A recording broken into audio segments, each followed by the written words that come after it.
Hello everyone. I'm making a documentary series, if you want to call it that, of adding a turbo to the GS300 model. This one in particular is a 2004 GS300. Of course, the VVT, you can tell because it's got the sensor in there. So it's got the weaker rods, but you can still handle boost up to about 350 wheel horsepower, give or take. Now, the hardest thing about this, in my opinion, is down here where you gotta add an oil return to the turbo. You can do this two ways. You can either use a regular old drill like I did, or you can use a right angle drill, pneumatic one. The difference is the pneumatic one is gonna be a lot easier. A regular drill, you gotta take apart some things, and I will show you actually how to do that when we get to it. But first things first, we gotta actually remove some things in here, and I'll show you where to do it and how to do it. I already have mine done. I'll show you, when we get down there. So let's get to it. First thing you want to do is remove this bolt right here. I should say not a bolt, but the whole wrap around. It's not even a worm clamp. I guess a clamp. And then this clamp right here. It's 10 millimeter. 10 millimeter. Let me get my tools and I'll be right back. Alright, and we're back. So, first things first, take this one right here. Now, I'm using a Milwaukee 1/4 inch drive. Obviously, you can use hand tools. I use a lot of Milwaukee stuff. In general, they actually work really well. Anyways, another clamp right here. Okay. Now, we got this hose back here that connects to your crankcase right there. So, just pull this up. Mine pulls off really easily because it's got a crack in it. Pull that off. And then this should just come loose. Should have been the operative word.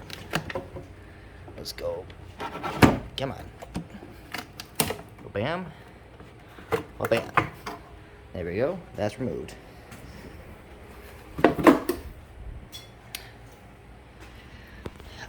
Next thing you want to do the next thing I should say I did is I actually disconnected all these O2 sensors right here. So we got one right here with this wire. All you gotta do is trace it. And this one goes right, you got a connection right here, you got a connection right here, and you got one up here. And this one right here is right under that hose you just took off. So let's go ahead and get this off real quick. My apologies, I should mention, to get these off, this little clip right here where my thumb is, all you do is push down and separate just like that. Very easy. I mean, if it's been on there for a long time, it might be a little harder than mine is. I had taken mine on and off a couple times, so it might be a little harder for you. Also, this one I believe was over here when it was stock. I just pulled it off and let it dangle. It's not a big deal. The other one would sit right here, and then that one's in its actual OEM spot. I have taken all these off, so they will be pretty easy for me to take off in general. For you, it might be a little more tough, but it shouldn't be that tough in general. They all come off the same exact way. This one might be a little tougher. I gotta stop recording real quick. Alright, now they're all disconnected. As you see, they are all disconnected. See the connections here. Boom, right there, there. And, right there. That one's off. So now the next thing you want to do is take out the manifold bolts. There is 6 of them, if I remember correctly. Let's see, we got one here. We got one here. We got one right there. We got 2 right there. We got one there, and last but not least, one right there.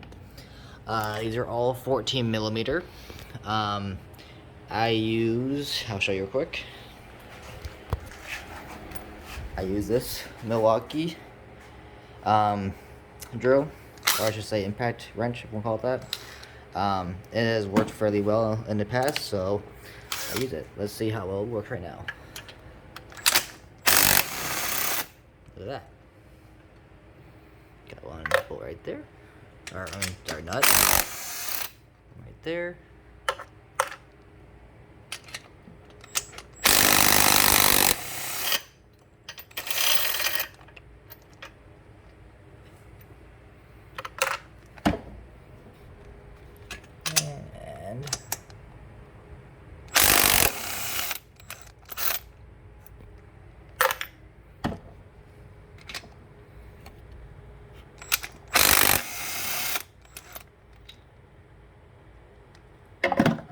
fall down, so I'm gonna grab it.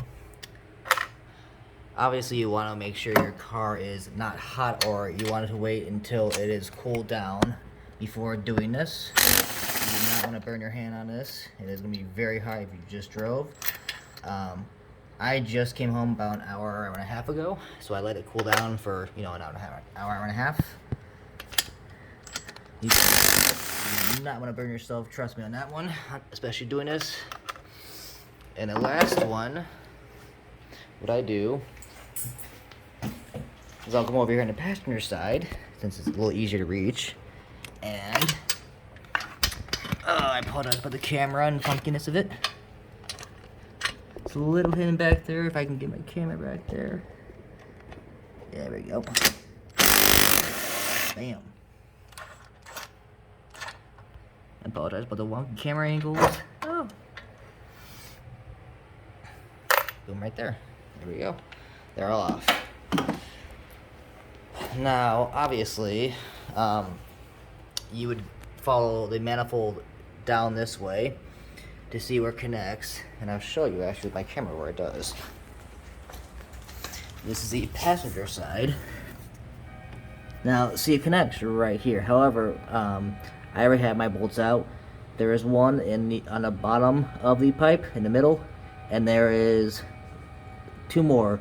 One on the top corner, like right there, and then on the other side is the exact same thing. And then the middle one is right there. You can see it in my corner of my phone, my screen. Now, I already have mine off. It's basically the same thing. The only weird part is Lexus decided to use a weird little kind of U-shaped, kind of like this, and each side has a nut on it. I'm not sure why they did that, but they did it. Personally, if I were me, I'm gonna just replace with just regular old nuts and bolts. No big deal. Still works the same way. Again, don't know why Lexus did that way. In fact, I still have it. This is what they use right here. I believe that this is on the driver's side where the bolt is. But yeah, I don't like the design, so I just kind of grabbed some regular bolts and nuts and replaced it. This thing is just kind of weird to me. After you get those 3 bolts and nuts on the bottom loose, your manifold should be loose. Mine's a little warm still, but I should be able to grab it. I'm gonna try and see if I can record taking this out. Might be interesting. So what you want to do is pull it out, just like that. It kind of came out, as you can see. And then try to wiggle it out. Oh, my smile actually really easy this time. Come on. Ooh, it's kind of hot still. It's not too hot, but it's a little hot.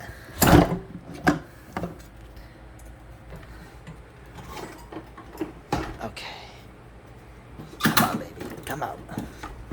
What is holding you up? I have no idea. Put the foot on real quick. Now, when you're drilling for your oil return, you don't have to take that manifold off. I just did it because, in fact, I am actually ready to add a turbo to this car already. You can leave it on, or you can take it off. It's up to you. Doesn't matter really either way. To do an oil return line, though, if you have just a regular old drill, because you can use a regular old drill, you're gonna want to take off next is this right here. This is just a big negative wire. Go straight to your battery. Just take that off and dangle it wherever. Make sure you save the bolt, obviously. The other thing you want to do is put a clamp on this. I bought clamps from Harbor Freight. They're plastic ones. You pinch it off right here first. Take this clamp off. This is the 8mm. It'll spill a little bit of coolant, not too much, so make sure to have a drain pan underneath. And then you'll put this hose. I kind of put it right here in this little spot and just kind of held there. It held there enough for me where I could get my drill in here and get at it. The other thing you want to do is if you look right here, where these transmission lines are, there used to be a clip here. I took that clip off. There was a 10mm bolt in this hole, and then basically the clip you just pull back and up. There's another one down there my finger is, you want to take it, you want to do the same thing, 10mm bolt, pull out and up. That will give these be more or less free. And then to really get them out of the way, I will show you something. This is the front of the car, of course. You go down here in the front,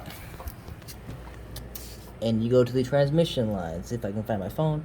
There's one right there, and there's one right there. All you do is take the clamps off. So to that, clamp, move it over, remove the hose, take this clamp off right here, get it off the hose, and then for the hoses, I kind of just let them up and against the pulley. So like this one right here, I put it against the crank pulley right there. Kind of just put it up into position and put it behind the crank. With this one right here, I just put it up. I think I put it in the radiator shroud. Those are the transmission lines. A little bit of transmission fluid was spilled out of it, but barely anything. Put it this way, I put it back on and I drove it. I took them out 2 or 3 times, and each time a little bit of transmission fluid spilled out of it. I drove the car just fine, no weird shifts, no weird nothing. So it was fine and dandy. Now, after that, and after you get this out of the way, this out of the way, and those lines out of the way, these 2 lines right here, the transmission lines, should be able to move them wherever you want to. Then you get to the spot right here. This is where you actually do the oil return. I get better position my camera. So about right there, you can see the flange and the gasket and everything, and the bolts. Now, what I did is, I took a 7/8 hole saw, and I put my drill pretty much right here, kind of in line with the cap right here. Put it right here in this spot, and it was just enough space where I could get in there. Real easy. And right where this cap is too, there's actually a circle right here. And then on this side, it's kind of like it almost looks like a Mickey Mouse head, except, of course, Mickey Mouse has, 2 ears on the side. This had 2 ears on, like, literally this side, 180 from each other. So, hole right here with an indent, and then you got a space right here, a tab, and a tab over here on the other side, wherever this bolt is. So, 7/8 hole saw, drill, wherever the cap is, drill through. Now, I know people are going to say, what about the metal fragments in the oil pan? Well, that's another thing I had to do. So, for that, I went underneath the car, and I actually jacked it up. What I did was jacked it up, and I don't know if you can see, probably not, which kind of sucks. There's a little hole right there. There's 2 holes. There's one hole right there, and there's one on the driver's side. Both of these holes have studs in them, or I should say have studs and nuts. I think the nut was a 17mm. I took both of those nuts out. They are for the mortar mounts for these right here. They are for the mortar mounts. I took them both out. There's 2 of them. Took them both out, each side. And the other one, as you can see, is right in the middle, right underneath the oil pan, or the oil filter. And then I jacked my car up, and then I left my car in jack stands, and then I put I put that wood right there on my jack, and I jacked up the engine enough to where I can get the oil pan off. The oil pan, I believe, was 14 bolts, I think, but you can see the oil pan right here. I took all those bolts out. For that, you will want an extension, a nice long extension, a deep socket 10mm, and a swivel socket. And I took those bolts out.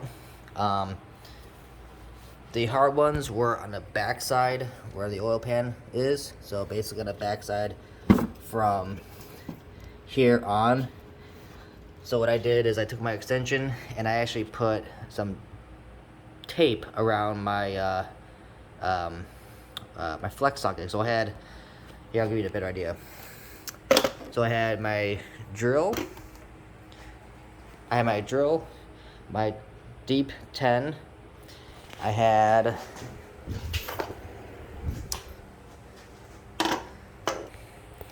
alright, this is literally what I use.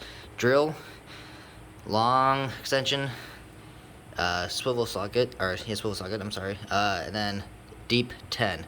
Now what I did is I put tape around this so it wouldn't just kind of get all loosey-goosey. I put tape around it so I could kind of guide it, because those back bolts, like I was saying, are kind of hard to get to. So with the tape being on it, it made it a little bit easier. You're also going to want a shallow 10, because the back bolts, the deep socket 10 wasn't that great for them. So, but with the engine jacked up, you can get the actual bolt off, or I should say the bolts off. And then to get the pan off, I literally use this. What I did is I drove my razor blade into the pan side, and then I used a hammer and I just tapped it along the side of it basically. I made sure it's all the way in, and tap tap tap tap tap tap tap tap tap. What am I trying to say? I think they use Fujibond. It is really strong stuff. Extremely strong gasket material maker. So it is extremely hard to get off. I would not bother trying to use pry bars or flatheads, none of that. Just use the razor blade, jam it in there. I shouldn't say jam, try to cut it into it. The gasket maker stuff, and then just use a hammer and tap around. It made it very easy to come off. Obviously, when you get the pan off, you want to clean off the gasket maker as much as you can. I use a razor blade, and then some sandpaper, and then paper towel, and then brake cleaner. Make sure it's all clean and ready to go. Spread it around on the new, on the clean surface. Spread new gasket maker on the clean surface. Put it back on there. Put the bolts and nuts on there again on the pan, and then let it seal for. I let mine seal for about 24 hours. And it's been sealed now for 2 months. Hasn't had a drip since. So, and then drop the engine into the mounts. Should be very easy. Mine dropped right in since it was right on top of it. So put the motor mats back together, and there you go. And now you're ready to add a turbo. Now you're ready to add a turbo to this engine. So there's that. Yay. I want to say, obviously when you drop the pan, that's when you want to drill through the oil return. It was actually really easy. If you look inside the pan, you will see a spot exactly where the oil return comes into play. Very easy to see on the passenger side of the oil pan. So, and if you're like me, I was just getting kind of ready. If you're like me, I bought those black caps just because I didn't have all the parts ready. So now that we have the parts ready, we're ready to go. So manifolds off, drove through, everything's good. Parts. Here are parts. Okay. Let's see what we got here. My garage is a mess. It's small. So this is a CX Racing triple manifold. This puppy was expensive. Now the good thing about this is this right here, it moves the turbo forward, and I have yet to test fit this, so this will be on video, which is kind of cool. But it moves the turbo forward. I had a different manifold, and it moved the turbo literally right under the throttle body. And when I say that, it was quite literally right here, like where my finger is. In fact, the turbo was actually kind of like not into obviously, but up right where the throttle body is. And so I tried it out. I test fitted it, and the coupler was like aiming up. So now, obviously you can customize it if you want to, but I didn't want to cut into this or make anything weird, so I returned that manifold. I bought it off eBay, so whatever. And then I bought this CX Racing one. So let's test fit it on there real quick. Alright, well, we're having issues with this one. That's always great. And this is supposed to be proprietary design for this year of GS. So, we're having an issue right here. Now, I realize I can probably cut this hose a little more, but it's not even a hose, it's the actual ball neck. Now, I realize this is really long. I could probably cut it up here and be fine. I don't want to do that, but I just might have to. But before I cut it, I want to make sure that obviously it would fit on and all that good stuff. So I might have to be actually cutting this to like right here or something like that to make it fit on there, which really don't want to do that, but maybe have to.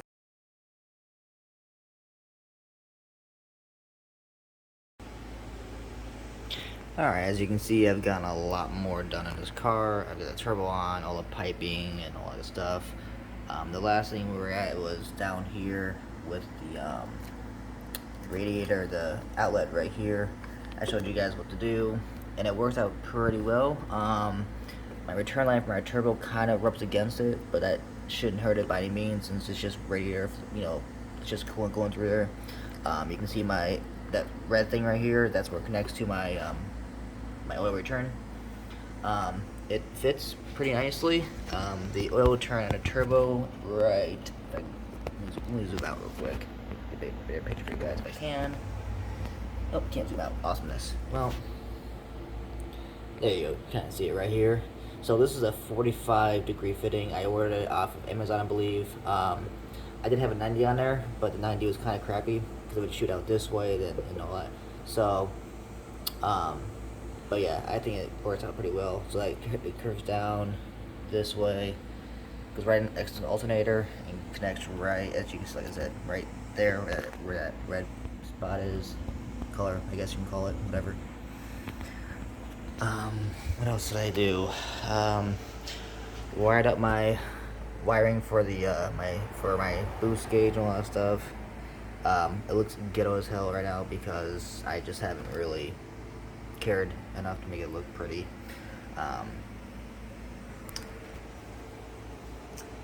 The intercooler is set up as a CX Racing intercooler. Now what I did is I had a intercooler actually. Let me step back real quick. This is from an actual SC400, and the dimensions are basically the same except for the two sides right here, side to side. It's basically 2 inches wider on each side for an SC400. So didn't matter really. It still fits on a GS 300, as you can see. It pushes out a tiny bit more, but not too bad. The piping still fits it, as you can see right there. No big deal. I kind of had I shouldn't say force it in, but I kind of had to, wiggle around. And this one looks like it doesn't really fit all that much, and you kind of had to like wiggle it in there. You kind of had to fight it in there, but it still connects. But everything else, I mean, almost done with this thing. Let's see here. Yeah, I redid my oil feed line. Put the 90 up here and the straight down there. I'll show you that real quick, just because. Let's see. Alright, I gotta connect my sensor again. So you can see it right there. That my finger's in the way. That metal line right there. So it goes straight down and comes basically straight up, and goes right to the turbo. But I should probably put my sensor back in before I start this car. Might be a good idea, right? I'll do that after this video. Aside from that, I got my turbo all done. Now with my turbo, what you might have to do is you might have to do under these bolts back here on both sides to kind of play with it where you want to. It's not gonna hurt the turbo by any means. I undid mine. What I did is I put mine on here. I loosely put 2 bolts on, and I kind of angled it where I wanted to for this 90. And then when I did that, when I kind of got where I wanted to, I basically took it off carefully and then tightened the bolts down, and that's where I ended up. So that's how I did that.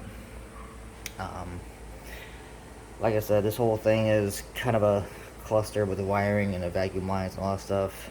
Um, the only thing I'm waiting on is a downpipe, which CX Racing has one for the stock exhaust for this car. So it comes tomorrow, as well as the pipe for the external wastegate. So, aside from that, this is pretty much done for the most part. I had to go rig a gasket for the MAF sensor. The old one I had, which I don't know where it went. Oh, here it is. That little puppy right there is a little. It kind of got bigger. Like you can try to put it on, but it just doesn't really fit that old well. So I just made it get a one out of gasket maker stuff. It'll do the same thing. If you're wondering where if you're wondering where to run a wire through for your gauge and stuff, I did mine right there. This is the driver's side area of the car. You got this plastic thing that connects right here with two bolts. I did that. I moved it to the side, as you can see, and I cut a slit, as you can see, right down there. I started with that one, you can see, but that's just too much wiring. That one only has like 2 plugs going through it. Very easy to go through. What I did is I actually went down there with a flathead. Sorry, my finger getting away. And I popped it out. As you can see, mine's loose, but I popped it out and cut a slit, and then basically went. Let's see if I get my pick in there. There we go. Yeah. All right. I popped it out. I did this. Pulled this back. As you can see, that little lip right there in the metal. That way you can kind of feed the wires through. It's easy. It's easier that way. It was still a pain, but it worked. Aside from that, that's really how you add a turbo to these cars. Now, IS300, I think is the same. I could be wrong. Since I don't have one, I can't really speculate. But there should be pretty much the same design, except for the intercooler is different. Theirs has like a little section right here that goes in and up. Just look it up. You'll find it like if you do Google it. As for vacuum lines for this thing, you have plenty of options. Like literally, there's one right here that I found. There's one back here that I found where my finger is. There's some like back here. I think that's one right there. I just went for an easy one. This one that was blocked off, it actually had a little nipple, and I'll show you that. Had a blocked off nipple right there, and that clamp that you see right there was part of it. So stock injectors, those are what ones stock with the light teal, or I don't know what color that is, light blue I guess. I will in the future be adding a fuel pressure regulator to this, but for now, since I'm doing low boost, you don't have to. If you want to push more power out of this, you kind of have to, which I plan to, but I just wanted to get this whole turbo setup done and call it good. But that's basically how you add a turbo to these cars. Like I said, the biggest thing, in my opinion, that I had to worry about was the oil return, and that was basically a weekend project for the most part. But yeah, there you go. Oh, one thing, make sure to wrap your headers like you really want to, because you're adding a lot more stuff to this car and you don't want that to burn anything. So I just wrap mine. They're kind of hard to wrap, so I kind of had to, it took me actually probably 2 hours to wrap it, and use metal thing, zip ties I guess. They're easy to use. I also have a turbo heat blanket right there that I'll be putting on, but I'm gonna wait to do the town pipe, then put the turbo heat blanket on there. Of course you gotta like kind of reroute some wires and stuff like that, like sensors and whatnot, but that's easy. Aside from that, that's basically it. That's literally how you add a turbo to these cars. Cost wise, I already had the intercooler, so that took away some of it, but I would say probably $1,000–1,500, give or take. Though you are gonna be paying to add power, but it's fun power. And if you really want to do it, then do it. In the future, I'll probably also be tearing this motor apart and adding GTE pistons if I really want to. Who knows? We'll see. But yeah, if you have any questions, let me know. I'm down to help people. No problems. Um, for boost gauge power and power for like gauges in general, I did an ADA circuit, which is basically a thing that you um, take a. I'll just show you. Make it easier. Let me walk over to the car real quick. Alright, as you can see, I kind of tore my car apart, but this ADA circuit there, right there, that black thing, that's got a fuse going straight up. Basically, it plugs into in a already fused location, and then you add a fuse, and that's it. And then you kind of splice into it, how many fuses you want, or how many gauges you want. Mine's right there. Doesn't look that great, but you know what? Whatever. So. But yeah, if this helped you out at all, yeah, I know my garage is a mess, complete mess. If this helped you out at all, let me know. If you have any questions, let me know. I'm down to help out people, give them advice, all that good stuff. So, hope this helped you out. All right, later.